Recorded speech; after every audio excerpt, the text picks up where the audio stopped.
Hello everyone, कैसे हैं आप सब? फ्रेंड्स, वॉइस आ रही है?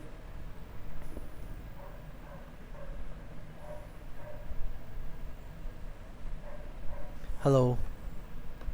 Okay, it's clear.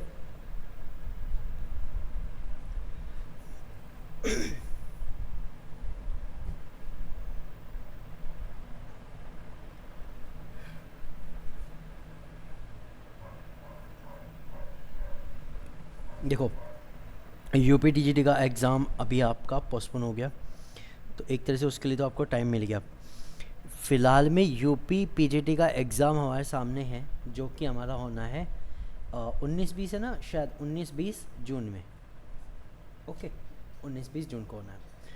तो थोड़े दिन पीजीटी की तैयारी कर लेते हैं, फिर टीजीटी का आपको पता है जो वीडियोस आ रही हैं वो रेगुलर आ रही हैं, तो कोई दिक्कत नहीं है उसमें। आज मैं यूपी पीजीडी का केमिस्ट्री का 2021 का क्वेश्चन पेपर सॉल्व करने वाला हूँ। ठीक है, और ये जो मैं सॉल्व करने वाला हूँ ना, इसका फंडामेंटल क्या है कि ये जो मैं 2021 सॉल्व करूँगा, इसके मैं डिटेल्ड सॉल्यूशन तो दूंगा ही, बिल्कुल कंसेप्ट एनालिसिस भी दूंगा, कहाँ से आपको क्या चीज़ें याद रखनी है, क्या चीज़ें समझनी है। तो जिनको केमिस्ट्री की थोड़ी सी पीजीडी में लगता है कि अभी हमारी तैयारी नहीं है, तो उनको लगेगा कि हमारे काफ़ी सारे टॉपिक क्लियर हो गए। फ्रेंड्स, इसके लिए मैं आपसे रिकमेंड करता हूँ कि कम से कम एक कॉपी और पेन साथ में लेके बैठो, अगर आपकी तैयारी कम है, क्योंकि मैं बहुत ही डेप्थ की चीज़ें बताने वाला हूँ। ठीक है, एक बात क्लियर होगी, काफ़ी सारी चीज़ें हम इन डेप्थ सॉल्व करेंगे। तो एक काम करते हैं, थोड़ी सी और पीपीटी एक्स्ट्रा ले लेते हैं, मुझे लग रहा है।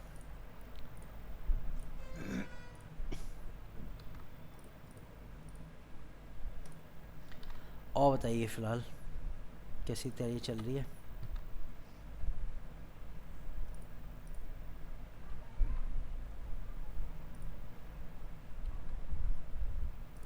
बताओ, कुछ तो बोल दो, इतने दिनों बाद आए सब, आधे लोग तब भी गायब ही हैं।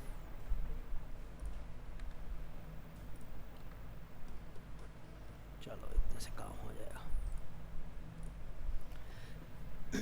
ओके, तो डिटेल सॉल्यूशन दूंगा, कंसेप्ट एनालिसिस दूंगा, तो अपना कॉपी पेन लेके बैठना ताकि आप चीज़ों को लिख सकें। अदरवाइज़ अगर केवल समझोगे, सोचोगे कि समझ में आ गया, तो शायद स्किप हो जाए, फिर आपको कुछ भी समझ में ना आए। ठीक है, तो शुरू करता है क्वेश्चन नंबर 1 से। ज़्यादा मैं टाइम लेता नहीं किसी भी चीज़ में वो। तो क्वेश्चन नंबर 1 शुरू करते हैं। देखो, ये एक कंपाउंड दिया हुआ था और इसमें पूछा गया था उपरोक्त यौगिक का सबसे उपयुक्त क्या कहा जा सकता है, इसको सबसे मतलब परफेक्टली प्रिसाइजली क्या कहा सकता है। It is a base, it is a proton sponge, electron sponge, या फिर एसिड। आप मुझे बताओ अपनी ओर से, अगर आपको इसका आंसर देना होता, अभी मैं नहीं बता रहा हूँ, बेस्ट आंसर क्या होता आपकी तरफ से, जो भी थ्योरीज आपको पता है उन थ्योरीज के according.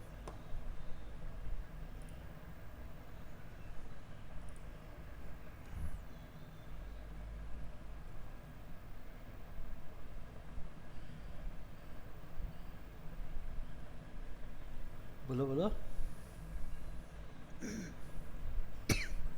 A. Okay great, it is a base, और आपको पता भी होगा बेस होने का रीज़न भी है इसके पास। बेस होने का रीज़न क्या है? बेस होने का रीज़न ये है कि अच्छे खासे नाइट्रोजन है, नाइट्रोजन पे एक एक लोन पेयर है, दोनों पे दो नाइट्रोजन, दो लोन पेयर, तो ठीक है, ये एक बेस है। लेकिन अब आपको बताता हूँ, it is an strong base, ये एक बहुत ही ज़्यादा स्ट्रॉन्ग बेस है। It is a strong base, बहुत ज़्यादा स्ट्रॉन्ग बेस है, और इसलिए इसका नाम प्रोटॉन स्पंज है।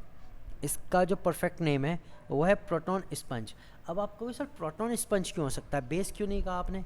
देखो, बेस जनरली कैटेगराइज्ड होते हैं जो लोन पेयर को डोनेट कर सकें, ये डोनेट कर सकता है, ठीक है, लेकिन इसकी एक खास बात होती है, क्योंकि इसके पास एक तो लोन पेयर होते हैं, दूसरी बात ये एक्सेसिव हाइड्रोजन बॉन्डिंग बनाता है, एक्सेसिव एच बॉन्डिंग बनाता है।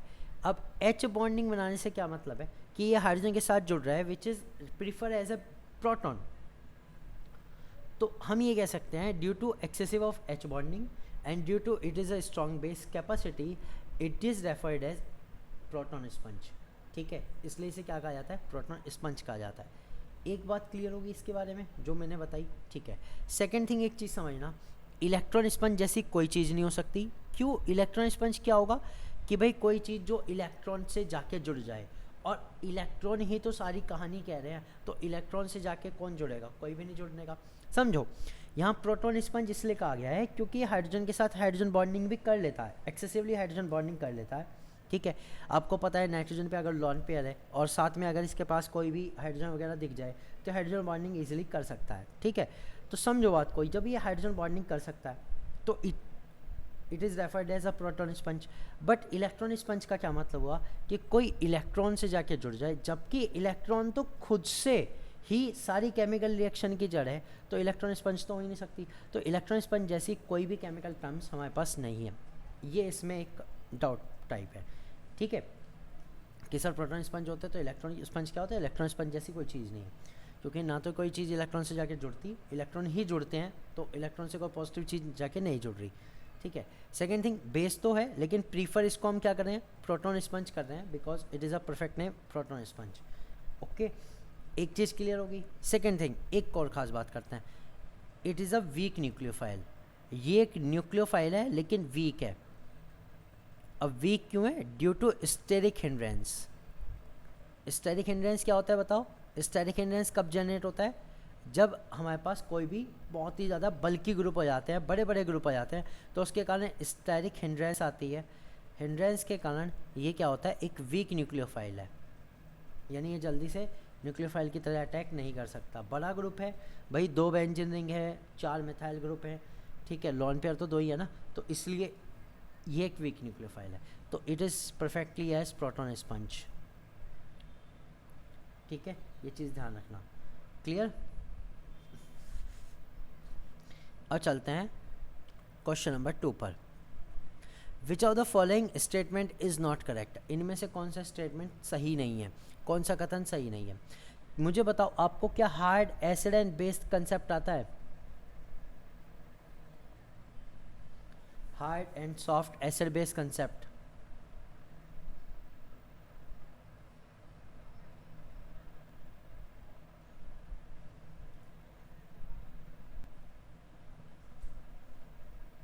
किसी ने कुछ पढ़ा है थोड़ा बहुत इसके बारे में, स्टेबिलिटी वगैरह कुछ भी?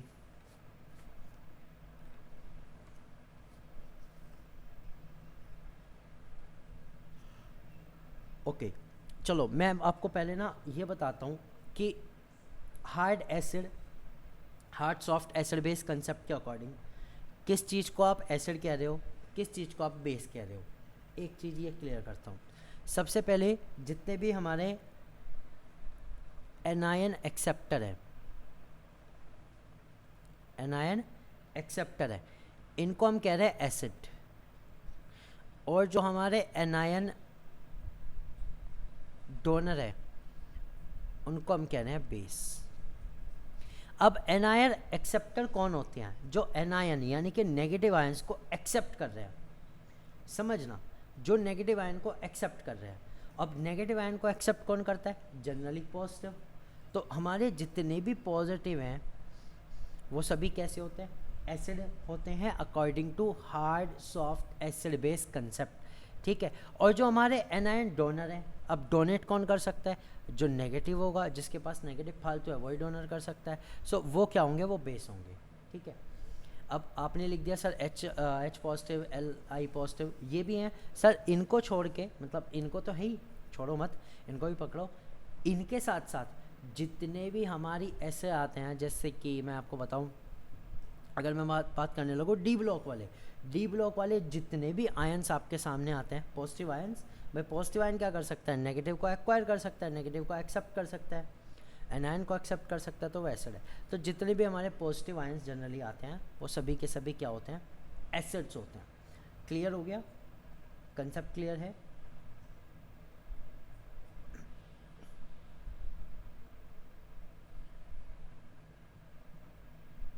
ठीक है, चलो ये कंसेप्ट क्लियर हुआ। अब बात करते हैं इनकी स्टेबिलिटी की। स्टेबिलिटी का कंसेप्ट ये है, अगर हमारे पास कोई हार्ड एसिड है, ठीक है, हार्ड एसिड है, तो उसके साथ जो कॉम्बिनेशन होना चाहिए वो हार्ड बेस का होना चाहिए। It means strong acid strong base के साथ होना चाहिए, ठीक है, तब वो क्या होगा, वो स्टेबल होगा। यानी कि लाइक एंड लाइक, जो जैसा है उसको वैसा ही चाहिए, तो वो स्टेबल होगा। अगर मैं कहूँ आपके पास कोई सॉफ्ट एसिड है, तो उसके साथ जो कॉम्बिनेशन होना चाहिए वो भी सॉफ्ट बेस का होना चाहिए, देन इट विल स्टेबल, तभी ये स्टेबल होगा। ओके, तो ये कॉम्बिनेशन है। लेकिन अगर आपके पास कॉम्बिनेशन ऐसा है कि आपके पास हार्ड एसिड है और प्लस उसमें सॉफ्ट बेस है, तो ये अनफेवरेबल होगा और अनस्टेबल होगा। ये चीज़ क्लियर हुई? इसको लिख लो, ये कंसेप्ट कहीं ना कहीं अभी यूज़ हो जाएंगे, अभी कहीं ना कहीं ये कंसेप्ट यूज़ हो जाएंगे। अच्छा, इतनी बात क्लियर हुई कि नहीं, पहले ये बताओ।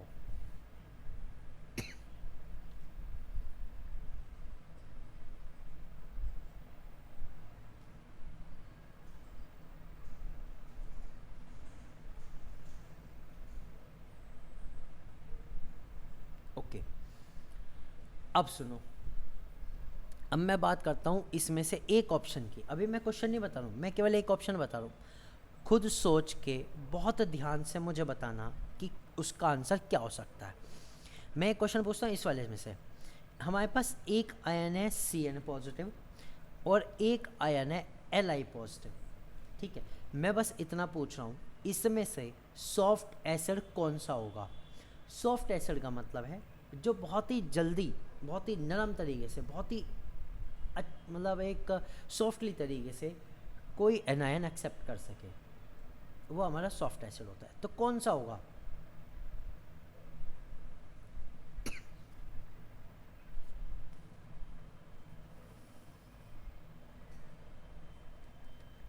CS और Li, यस CS होगा, ठीक है। Li हमारा नहीं होगा। क्यों? अब देखो, मैंने कहा ना, जो एसिड्स होते हैं वो क्या होते हैं? एनायन एक्सेप्टर होते हैं, नेगेटिव को एक्सेप्ट करने वाले होते हैं। हमें पता है अगर CS और Li की बात करें दोनों की, तो CS जल्दी पॉजिटिव आयन बनाता है ना, आयनाइजेशन एनर्जी कम होती है, जल्दी पॉजिटिव आयन बनाता है। जल्दी पॉजिटिव आयन बना रहा है तो इट मीन्स ये एनायन भी जल्दी एक्सेप्ट कर सकता है। तो एनायन जब जल्दी एक्सेप्ट कर सकता है, so it will be a soft acid then lithium. Okay, तो इसके मुकाबले लिथियम क्या होगा? हार्ड एसिड होगा। क्लियर, समझ में आई बात? अच्छा लगा कंसेप्ट जान के?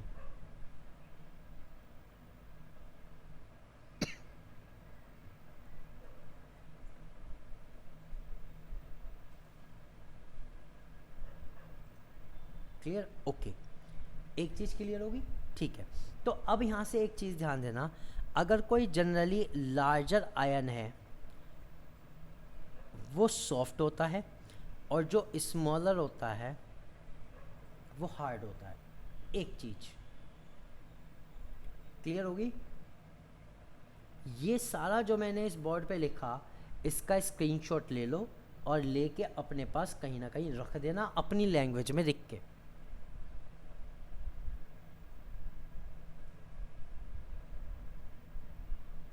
Okay, done. अब सॉल्व करते हैं क्वेश्चन को। अब देखो, क्वेश्चन इतना इजी हो जाएगा ना कि आप कहोगे सर ये तो चुटकी में सॉल्व हो गया। पहला ऑप्शन पढ़ो। पहला ऑप्शन देखो, क्वेश्चन ये था इसमें से कौन सा कथन सही नहीं है, ये बताना सही नहीं है। Cu2 positive ion behave as harder acid than Mn2 positive ions. Cu positive ion Mn ion की तुलना में कठोर अम्ल है। बताओ ये सही है या गलत? जितना मैंने बताया बस उस नॉलेज को यूज़ करो और बताओ कौन सा सॉफ्ट होना चाहिए, कौन सा हार्ड होना चाहिए। क्या Cu हार्ड होना चाहिए और Mn सॉफ्ट? स्टेटमेंट इनका यही है।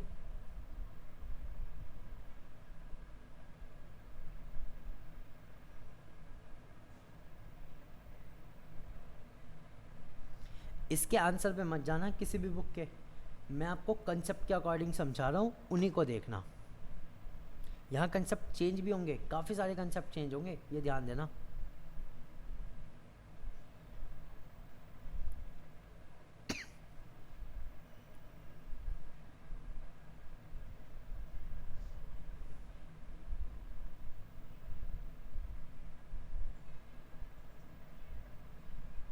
It's A correct. वाई? अगर मैं साइज़ की बात करूं तो Cu का साइज़ Mn से बड़ा है, फिर क्यों?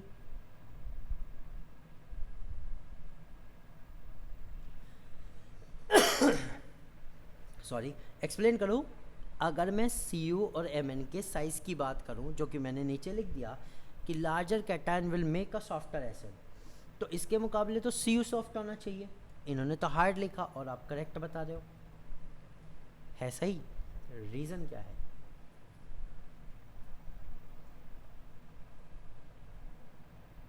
समझे इसे? देखो, हम बात करते हैं Cu 2 पॉजिटिव और Mn 2 पॉजिटिव के, दोनों के 2 पॉजिटिव है ना? हाँ जी। चलो देखो, Cu 2 पॉजिटिव की अगर मैं बात करूं तो Cu में कितने होते हैं? 3D9 4S1 होता है, यही तो होता है, ठीक है। और Cu 2 पॉजिटिव की बात करूं तो कितना रह जाएगा? 3D8 रह जाएगा। 3D8 में अगर मैं आयंस देखूं, मतलब इलेक्ट्रॉन्स का कॉन्फ़िगरेशन देखूं, तो कुछ इस तरह से आएगा, हाँ या ना? ओके। अब अगर मैं Mn2 पॉजिटिव में देखूं तो Mn का कितना होता है बताओ? 25 होता है। ये होता है 3D5 4S2। तो अगर मैं इसके Mn2 पॉजिटिव की बात करूं तो ये सिर्फ और सिर्फ 5 इलेक्ट्रॉन कंटेन करता है, ठीक है। 5 इलेक्ट्रॉन अनपेयर्ड, इसमें 2 इलेक्ट्रॉन अनपेयर्ड, ठीक है। बस यहीं से समझ जाओ कौन जल्दी एनायन को एक्सेप्ट कर सकता है, जिसके पास 5 अनपेयर्ड है वो, या फिर जिसके पास 2 अनपेयर्ड है। कौन ज़्यादा एनायन को एक्सेप्ट कर सकता है, इस तरह से समझो, कौन ज़्यादा एनायन को एक्सेप्ट कर सकता है।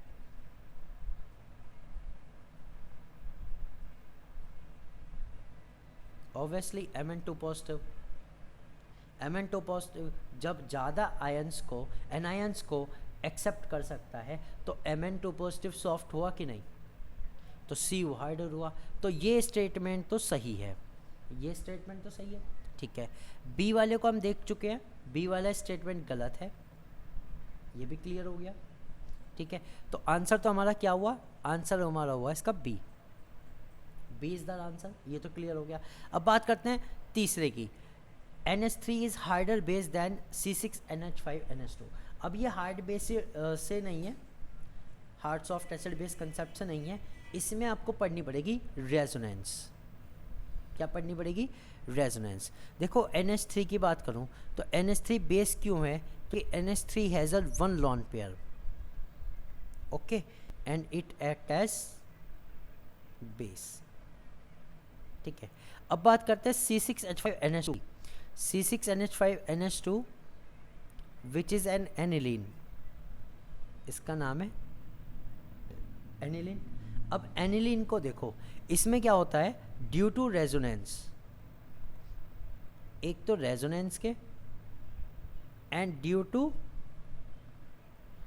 Plus I effect, plus I minus I, खींच रहा है, दे रहा है, खींच रहा है, minus I, due to minus I effect of benzene ring, okay. Minus I effect के कारण क्या होता है? ये जो लॉन पेयर है ये बेंजीन रिंग के कॉन्जुगेशन में आ जाता है। अब बेंजीन रिंग के कॉन्जुगेशन में आ गया तो मुझे बताओ, क्या ये लॉन पेयर को किसी को दे सकता है? नहीं दे सकता, ठीक है। इसलिए NH3 is harder acid than the aniline. NH3 यानी कि अमोनिया जो होता है वो ज़्यादा हार्डर बेस है, सॉरी एसिड कह रहा हूँ, बेस है, ज़्यादा स्ट्रॉन्ग बेस है रेदर देन C6NH5NH2 से, ठीक है। और फोर्थ स्टेटमेंट भी सेम है, C6H5 whole twice NH is a soft base. ये एक मृदुक्षार है, ये बिल्कुल मृदुक्षार है, ठीक है, ये सॉफ्ट है, क्योंकि अब की बार एक हाइड्रोजन और हटा, उसकी जगह एक और बेंजीन लग गया, यानी कि रेजोनेंस और ज़्यादा हो सकती है। जब रेजोनेंस और ज़्यादा हो सकती है तो वो और ज़्यादा सॉफ्ट हो गया, समझ गए? तो ये भी स्टेटमेंट करेक्ट है, ये भी स्टेटमेंट करेक्ट है, फर्स्ट वाली भी करेक्ट है, केवल बी इज़ इनकरेक्ट, वो मैंने बता दिया।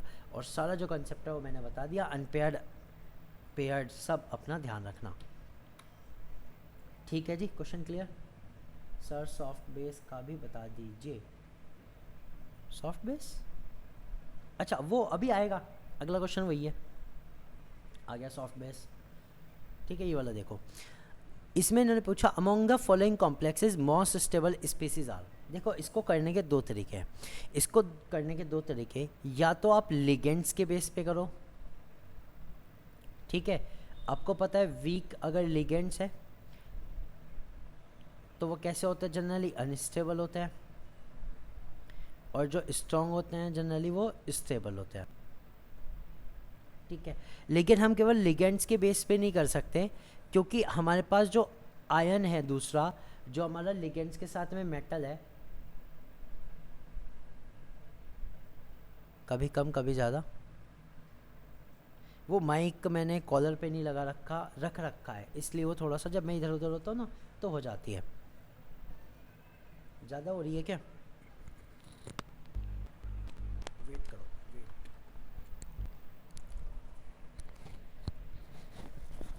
अब आ रही है? चलो अब बस इतनी आएगी, ना ज़्यादा ना कम। ठीक है, तो देखो मैं क्या कह रहा था कि लिगेंड्स के बेस पे नहीं कर सकते, क्योंकि इसमें जो हमारे पॉजिटिव आयंस है वो अलग अलग है।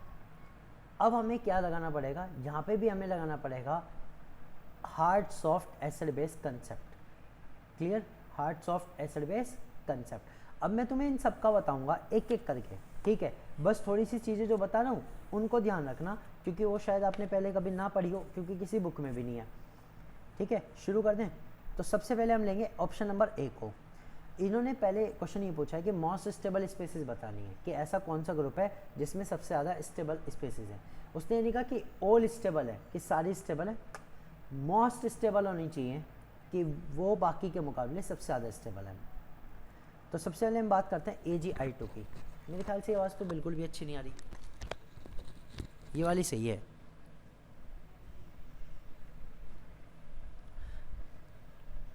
अब देखो हम बात करते हैं AgI2 की।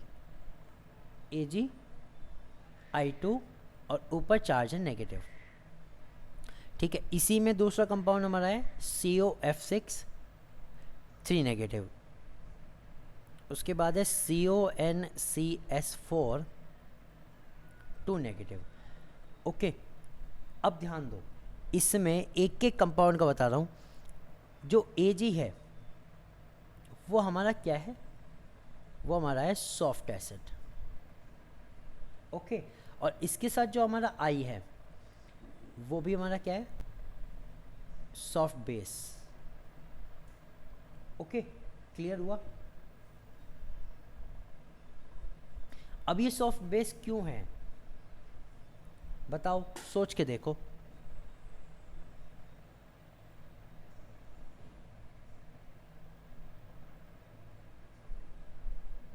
क्योंकि ये एनायन डोनर की तरह काम करता है, बहुत जल्दी से एनायन को डोनेट कर सकता है, बड़े साइज़ के कारण जो भी इसके साथ जुड़ा होगा उसको निकाल सकता है, इसलिए it's a soft base.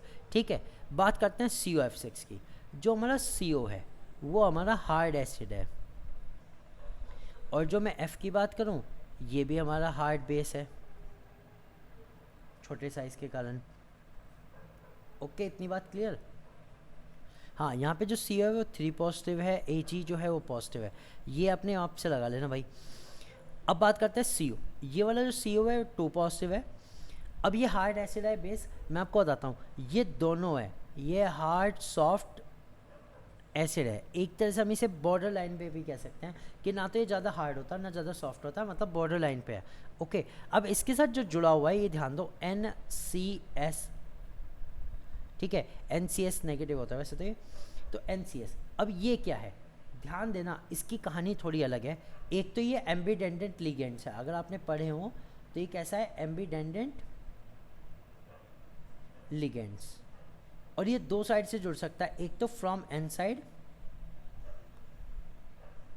And from S side, एक तो नाइट्रोजन की साइड से और एक सल्फर की साइड से। अब इसमें अगर ये नाइट्रोजन की साइड से जुड़ता है तो ये होता है हार्ड बेस, और अगर सल्फर की साइड से जुड़ता है तो ये होता है सॉफ्ट बेस।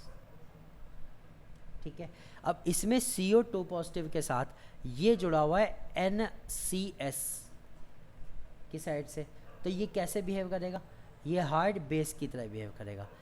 ये कहानी समझ में आएगी सबकी, ये बताओ पहले।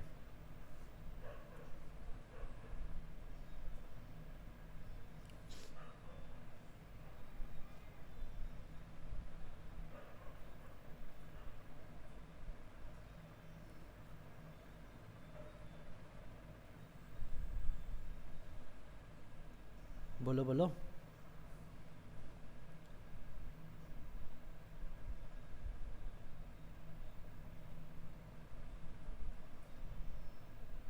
ओके, तो हमें पता लगता है कि जो AgI2 है उसमें सॉफ्ट एसिड सॉफ्ट बेस है।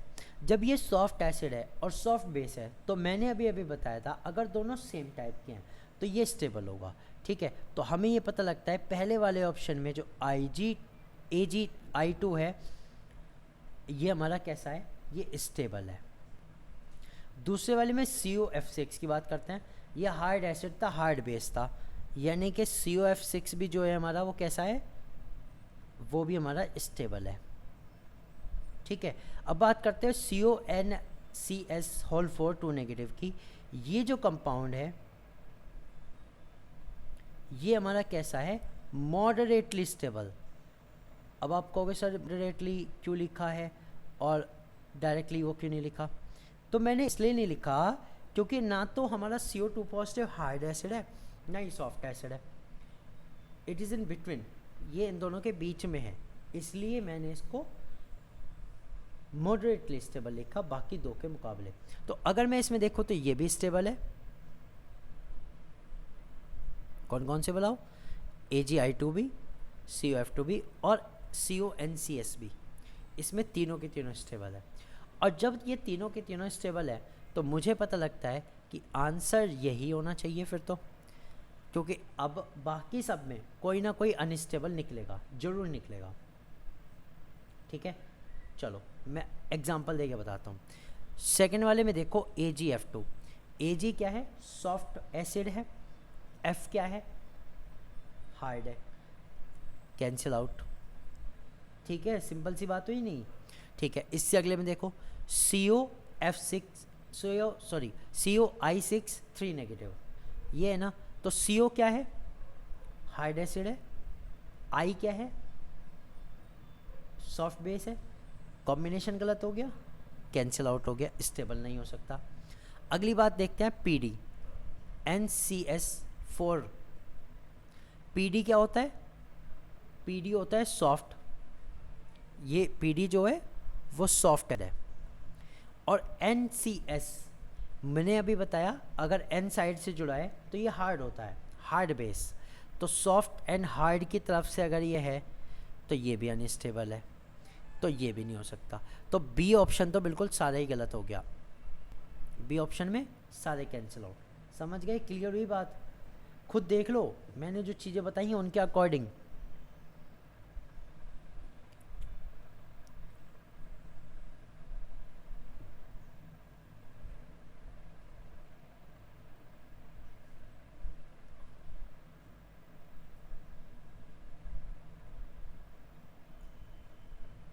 ठीक है, क्लियर हुआ या नहीं?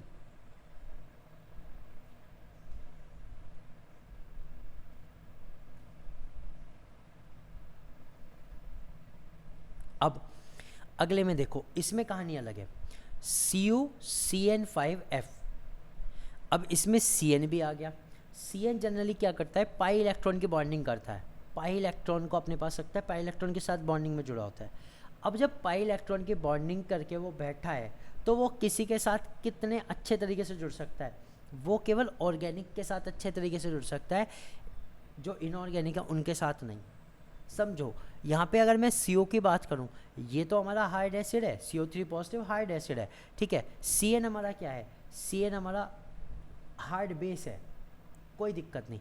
F हमारा हार्ड बेस है, कोई दिक्कत नहीं। लेकिन जो Cn है वो पाई इलेक्ट्रॉन के कारण इसको मोस्टली अनस्टेबल बनाता है। क्लियर हुआ? अब अगला देखो, ये जो CO है यहाँ 2 नेगेटिव है, तो इसमें जो CO है वो CO2 पॉजिटिव वाला है। अब CO2 पॉजिटिव वाला है जो कि हमारा बॉर्डर लाइन कंसेप्ट है। मैंने अभी बताया ना, ना ये हार्ड होता ना सॉफ्ट, बीच में होता है। ठीक है, तो इसके साथ कौन जोड़ दिया, NC, जो कि एक हार्ड बेस है। N की साइड से जुड़ रहा है तो हार्ड है, S की साइड से जुड़ता है तो सॉफ्ट है, तो हार्ड है। तो ये भी क्या हुआ, ये भी मॉडरेटली अनस्टेबल हुआ। हमें बिल्कुल परफेक्ट वाले चाहिए होते हैं स्टेबल के लिए, सॉफ्ट के साथ सॉफ्ट, हार्ड के साथ हार्ड, अगर कम ज़्यादा भी है तो नहीं है। ठीक, अगली बात करता हूँ इसी के C ऑप्शन में PdSCN4 की। तुम बताओ PD हमारा क्या था, अभी अभी मैंने बताया सॉफ्ट था, उसके साथ इस बार F के साथ जुड़ गया, ये वाला जो है ये स्टेबल है। समझ में आई बात, क्योंकि PD वो सॉफ्ट एसिड हुआ और SCN सॉफ्ट बेस हुआ, सॉफ्ट के साथ सॉफ्ट का कॉम्बिनेशन स्टेबल होता है। तो इसमें सिर्फ एक स्टेबल है, तो A वाले में तीनों स्टेबल थे, B वाले में कोई स्टेबल नहीं है, C वाले में एक स्टेबल है। ठीक है, अगले पे आ जाओ। अगले में देखो CO है 2 पॉजिटिव। ठीक है, तो यहाँ जो CO आएगा वो भी कितना आएगा, वो भी हमारा 2 पॉजिटिव वाला आएगा। 2 पॉजिटिव नहीं, 3 वाला आएगा, तो 3 पॉजिटिव आएगा। तो 3 पॉजिटिव NH3 होल 5 है, F है। NH3 कैसा होता है, सोच के बताओ एक बार, NH3 कैसा होना चाहिए, सॉफ्ट या हार्ड? हार्ड बेस है। ठीक है, हार्ड बेस है, इसके साथ हार्ड बेस है, तो ये भी हार्ड, ये भी हार्ड, ये भी हार्ड, स्टेबल है। COF6 3 नेगेटिव पहले आ चुका, ये भी स्टेबल है। लेकिन अगर CO के साथ SCN देखूं तो ये स्टेबल नहीं है। क्लियर हुई बात?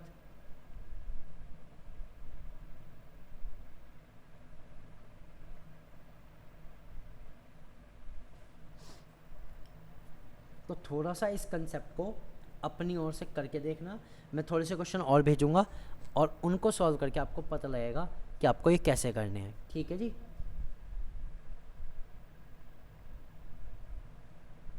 थोड़े से कंसेप्ट टिपिकल होते हैं स्टार्टिंग में, लेकिन जब करेंगे ना हो जाएंगे।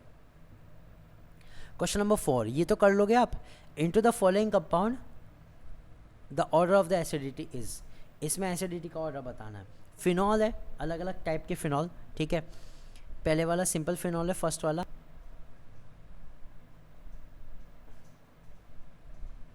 Hello, okay. सेकेंड वाले में क्या है, मिथाइल लगा हुआ है, पैरामिथाइल फिनॉल।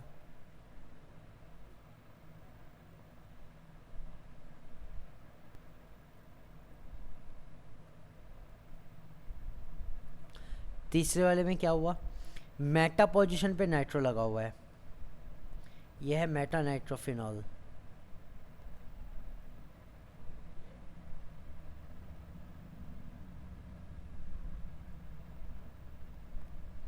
और चौथे वाले में क्या हुआ, ये पैरा नाइट्रोफिनॉल है। तो हमें एसिडिटी का ऑर्डर बताना है। तो भाई एसिडिटी अगर आपको नहीं पता, अल्कोहल की एसिडिटी किसके कारण होती है, अल्कोहल की एसिडिटी होती है कि O और H के बीच जो बॉन्ड है, कितनी जल्दी ऑक्सीजन इसके इलेक्ट्रॉन खींच सके और H+ निकल सके। समझ गए? तो अगर कोई ऐसा है जो इलेक्ट्रॉन को खींच रहा है, ऑक्सीजन से भी कोई इलेक्ट्रॉन को अगर खींचने वाला ग्रुप जुड़ा हुआ है, इलेक्ट्रॉन विड्रॉविंग ग्रुप जुड़ा हुआ है, विथ इंक्रीज द एसिडिटी, वो क्या करेगा, एसिडिटी को इंक्रीज कर देगा। समझ गए? और अगर इलेक्ट्रॉन डोनेटिंग ग्रुप जुड़ा हुआ है तो वो क्या करेगा, वो एसिडिटी को डिक्रीज कर देगा, क्योंकि वो ऑक्सीजन को इलेक्ट्रॉन प्रोवाइड करेगा, ऑक्सीजन हाइड्रोजन को करेगा, और दैट्स। तो इसमें से बताना है कि ऑर्डर ऑफ एसिडिटी क्या होगा, सबसे ज़्यादा एसिड कौन सा होगा। तो देखो सबसे ज़्यादा एसिड होगा नाइट्रो वाला। नाइट्रो वाले दो हैं, एक मेटा और एक पैरा। तो मेटा नाइट्रो के मुकाबले जो पैरा नाइट्रो होता है वो ज़्यादा एसिडिक होता है। ठीक है, क्योंकि मेटा पोजिशन पे जो हमारा एक तरह से मैं कहूँ यहाँ पे रेजोनेंस सिस्टम, वो स्टेबल नहीं हो पाता। ठीक है, वो स्टेबल नहीं हो पाता जितना वो पैरा पोजीशन पे होता है। Clear?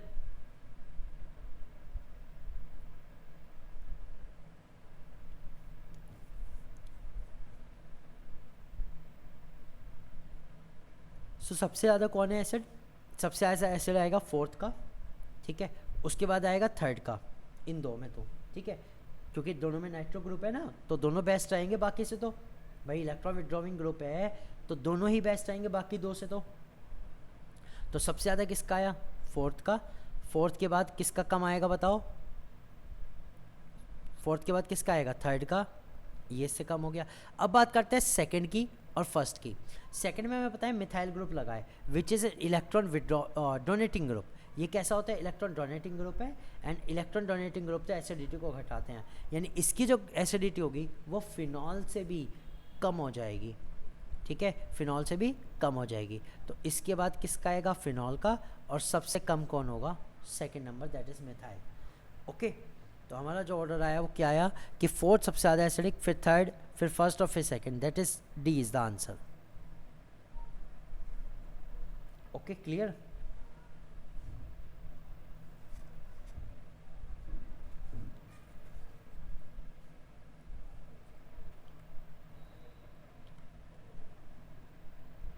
Question number 5, in which of the following D orbital resonance is possible. निम्नलिखित में से किस में डी कक्षक अनुनाद संभव है? अरे भाई ये तो बहुत ईजी है, डी कक्षक का अनुनाद बताना है। एक चीज़ है यहाँ पे, इन्होंने ये नहीं कहा डी कक्षक जो होना चाहिए वो ओनली सेंट्रल पे होना चाहिए।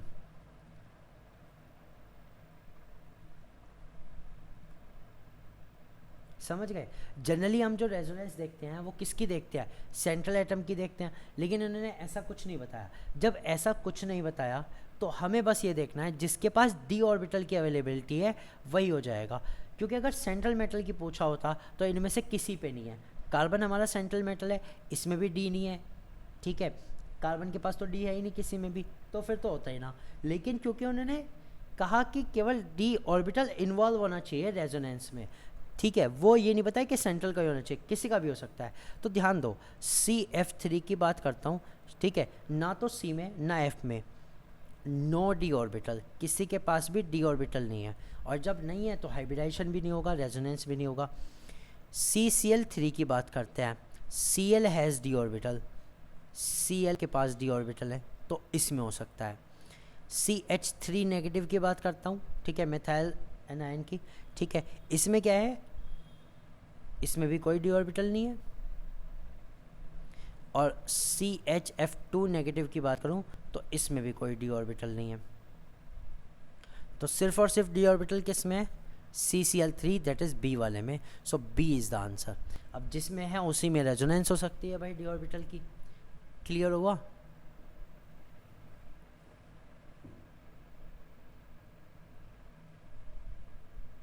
हाँ कर दो जल्दी से।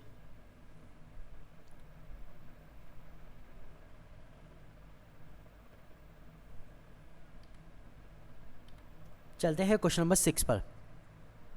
Which one is not a nucleophile reagent in the following. भाई ये तो बता के जाओगे आप, न्यूक्लियोफाइल एक रीजेंट बताना है या फिर न्यूक्लियोफाइल बताना है, बस जल्दी से बता दो कौन सा नहीं है। न्यूक्लियोफाइल नहीं है। न्यूक्लियोफाइल जनरली कौन सा होता है?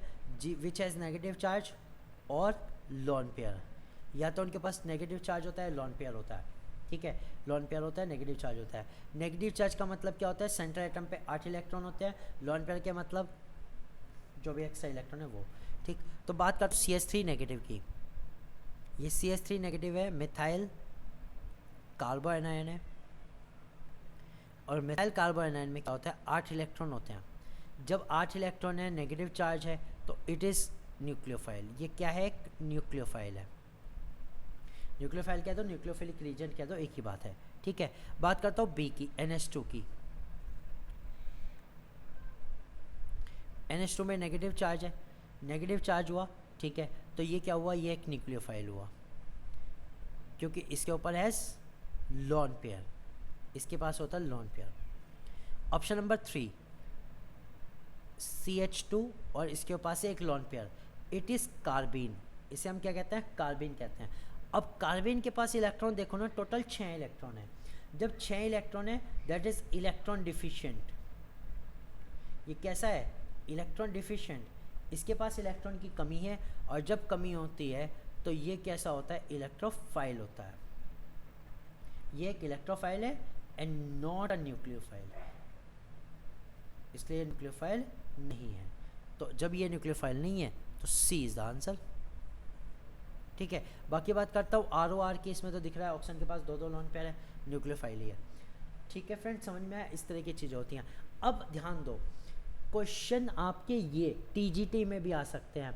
टीजीटी में भी आएगा कि कौन सा न्यूक्लियोफाइल रीजेंट है या नहीं है, इलेक्ट्रोफाइल है या नहीं है, इस तरह का आएगा। बस जो इसमें कंपाउंड देंगे वो थोड़े सिंपल दे सकते हैं। वैसे तो ये क्वेश्चन मैं मानता हूँ कि टीजीटी में भी आ जाना चाहिए, कोई दिक्कत इसमें नहीं है।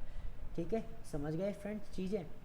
तो बस ध्यान से करना है, एकदम हो जाएगा, इसमें कोई बड़ी रॉकेट साइंस नहीं है। ठीक है जी, क्लियर हुआ?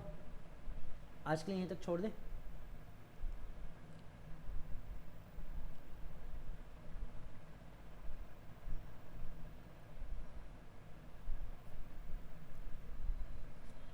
ओके जी।